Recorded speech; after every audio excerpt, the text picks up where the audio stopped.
Hello বন্ধুরা, তোমরা সবাই কেমন আছো? তো তোমাদের সবাইকে আমার চ্যানেলে স্বাগত। তো দিওয়ালির এই ভিডিওটা আমি পরে পোস্ট করছি বিকজ আমার এটা রেডি ছিল না। তো দেখো আমি মাস্ক পরে বাজি ফাটানো দেখছি। হ্যাঁ, আমি বাজি ফাটাতে পছন্দ করি না। আমার মনে হয় বাজি ফাটানো মানে টাকাকে পুড়িয়ে দেওয়া। তো আমার এটা পছন্দ হয় না। তো বাচ্চারা রয়েছে তাদের তো একটু আধটু কিনে দিতেই হবে। যাই হোক, আমি আর আমার এই বান্ধবী দুজনে মিলে তো কিছু বাজি ওদের কিনে দিয়েছিলাম। আমার মেয়েও খুব একটা পছন্দ করে না, আবার ছেলে ভীষণ ছোটো বলেও পছন্দ করে। আমার মনে হয় মেবি যারা বড় হয়ে যায় তাদের মধ্যে এই সেন্সটা অনেকের গ্রো আপ করে যায়। আমি ছোটোবেলায় ভীষণ পছন্দ করতাম এই বাজি ফাটাতে, কিন্তু যখন ধীরে ধীরে আস্তে আস্তে বড় হয়ে দেখি যে বাজিটা যখন ফেটে শেষ হয়ে গেল, আমার যে টাকাটা দিয়ে আমি বাজিটা কিনেছিলাম সেই টাকাটাও আমার পুড়ে গেল। ব্যাপারটা মানে শেষ হয়ে গেল। তার থেকে বাজি না ফাটিয়ে আমি টাকাটা ধরে আগুনে পুড়িয়ে দিলেই যথেষ্ট। তো সেই টাকাটা, যতগুলো টাকা দিয়ে ধরুন 1000 টাকার বাজি কিনেছি, ওই টাকাটা দিয়ে যদি আমি কোনো গরিব ভিখিরিকে খাওয়াতাম বা নাও খাওয়াতাম, আমি যদি টাকাটা দিয়ে আমার ঘর সংসারে কাজ করতাম বা আমার ঘরের যদি কিছু জিনিসপত্র লাগে যেগুলো আমার খুব এসেনশিয়াল জিনিসপত্র, সেগুলো যদি কিনতাম, তাহলে আমার অনেক ভালো হতো। কি বলুন? আমার সাথে কারা কারা সহমত আছেন এবং কারা কারা দ্বিমত আছেন সেটা আমাকে জানাবেন।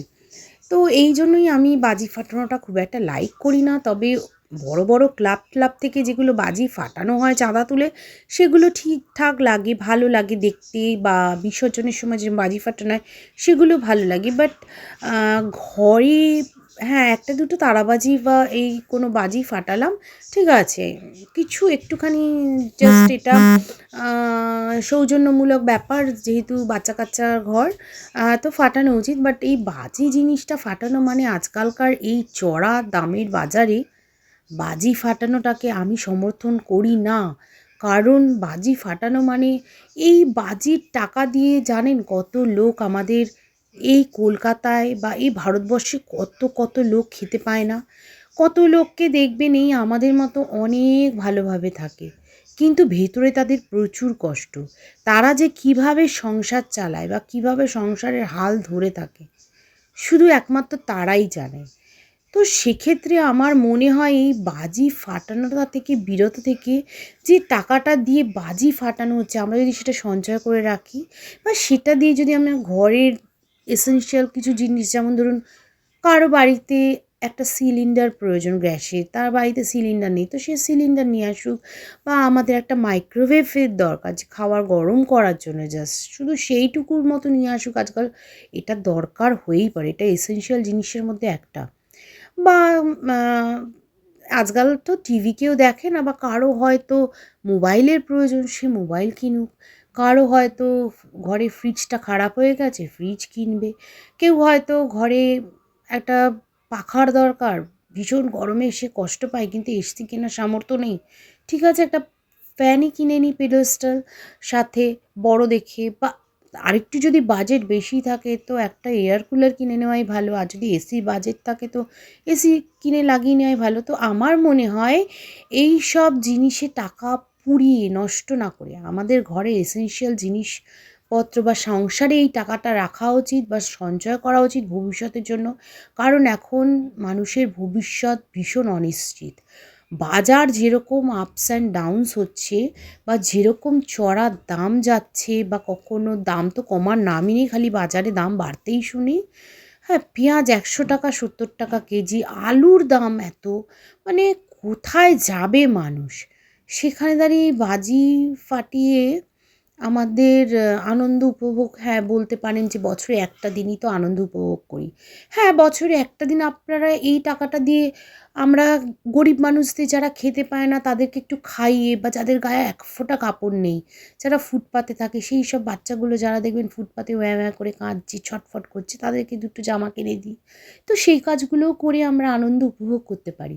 এটা হয়তো আমরা সাময়িক আনন্দ পাবো না, কিন্তু পরে দেখবেন আপনাদের মনে যে তৃপ্তি আসবে না এই আনন্দটার থেকে বা এই কাজটা করলে, সেটা কিন্তু এই বাজি ফাটিয়ে এই তৃপ্তিটা পাবেন না। যখন বাজি ফাটাচ্ছেন সেই মুহূর্তটাতে আপনি খুব সুন্দর আনন্দ পাচ্ছেন, তৃপ্তি পাচ্ছেন, কিন্তু যেই জিনিসটা ফাটানো হয়ে গেল আর তৃপ্তি নেই। কিন্তু এই যে আপনি বাচ্চাটাকে খাওয়ালেন বা দুটো জামা কাপড় কিনে দিলেন, এই যে তৃপ্তিটা আপনার মধ্যে কিন্তু রয়েই যাবে। যখন যখন ওই বাচ্চাটার পাশ দিয়ে আপনি যাবেন, হ্যাঁ, মনে হবে যে হ্যাঁ, কোনো একদিন ওই দেখো আমার জামাটা ও পরেছে, দেখলে দেখবেন নিজেরই মনে খুব ভালো লাগবে। তো এইসব জিনিসগুলো আমার মনে হয় করা উচিত। ভীষণ অবস্থা খারাপ, ভীষণ অবস্থা খারাপ, সমাজের বলুন, দেশের বলুন। আজকাল সবাই কেন এত বলে না যে আমরা খুব মানে এই যে নোংরা ভিডিও পোস্ট করছি, এই যে নোংরা এই হ্যান ত্যান এইসব কেন? দেখুন আজকাল স্বামীদের কাছে একটা টাকা চাইলেও, হাত পেতে চাইলেও তারা দিতে চায় না, বা এই টাকা নিয়েই অনেক সংসারে প্রচুর ঝামেলা হয়। হ্যাঁ আছে, সংসার আছে না কি ভালো, সবই আছে। এখন দেখবেন সবাই ডুয়াল ইনকাম করছে, মানে স্বামী স্ত্রী উভয় ইনকাম করে। সেই জন্য এই জেনারেশনে ঝামেলাটা খুব কম, বা ডিভোর্সের সংখ্যা কিন্তু বেশি। আগের জেনারেশনে ডিভোর্সের সংখ্যা কম, বা ঝামেলাটা কিন্তু প্রচুর রয়ে যায়। কারণ সেক্ষেত্রে ম্যাক্সিমাম বউরাই মানে ওয়ার্কিং ওমেন নয়, তারা হচ্ছে গৃহবধূ, এবং গৃহবধূরা একটা বাঁধনে বেঁধে থাকে, একটা নিরাপত্তাহীনতায় ভোগে। সবসময় তাদের হাত পাততে হয়, নয় বাবা মায়ের কাছে বলুন, নয় শ্বশুর শাশুড়ির কাছে বলুন, নয় স্বামীর কাছে বলুন। এই হাত পাটা জিনিসটা না আজকালকার দিনে বয়স্ক বলুন, মিডল এজ বলুন, বা বাচ্চাদের তো ছেড়েই দিলাম, অল্প বয়সী যারা, কারোরই পছন্দ না, না ছেলে না মেয়ের।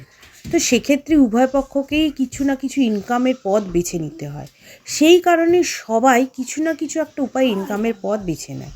যাদের বয়স আছে তারা অবশ্যই পরীক্ষা দিয়ে চাকরিতে জয়েন করার চেষ্টা করছে। এমন এমন বাড়ি আছে, যেরকম আমার বাড়িতে আমি যদি ঘরে না থাকি তাহলে অবস্থা খুব খারাপ। আমার মায়ের একবার হালকা সেরিব্রাল হয়েছিল, মায়ের উপর ভরসা করা যায় না। আমার মেয়ে কলেজে পড়ে, মেয়ে বেরিয়ে যায়, ছেলে ছোট। হ্যাঁ, তো আমি কিভাবে চাকরি করব? আমি চাকরি করতাম, চাকরি করতে করতে ছেড়ে দিয়ে আমি ইউটিউবে এসেছি, বা যাই বলুন সোশ্যালে এসেছি। তো সেক্ষেত্রে আমি বলব, তো আমার মতো এরকম যারা একদম ঘরে গৃহবন্দী হয়ে যাবেন, কিন্তু কিছু ইনকাম আপনাকে করতেই হবে, তার জন্য এরকম সোশ্যাল মিডিয়া বা ইউটিউব বেছে নিতে হবে। যার যেদিকে ন্যাক সেদিকেই আহ, দিয়েই শুরু করতে হবে। যাই হোক, যেভাবেই হোক সবাই নিজেই নিজের পায়ে দাঁড়ানোর চেষ্টা করে আজকাল। তো আমার মনের কিছু কথা বললাম, যেটা আমার মনে হয়। আরও অনেক কিছু কথা বলার ছিল, বাট ভিডিওটা অনেক বড় হয়ে গেছে বা বড় হয়ে যাবে। কথা বলার আর শেষ নেই, কথা শোনারও শেষ নেই। তা লোকে যে যা বলছে বলতে দিন। যাদের প্রবলেম হচ্ছে মানে ইউটিউবে ভিডিও বানাতে, তাদেরকে আমি বলবো যে যা বলছে বলতে দিন, আপনি আপনার কাজ করুন। কারণ এই ধরনের প্রবলেম আমিও ফেস করি, কিচ্ছু করার নেই।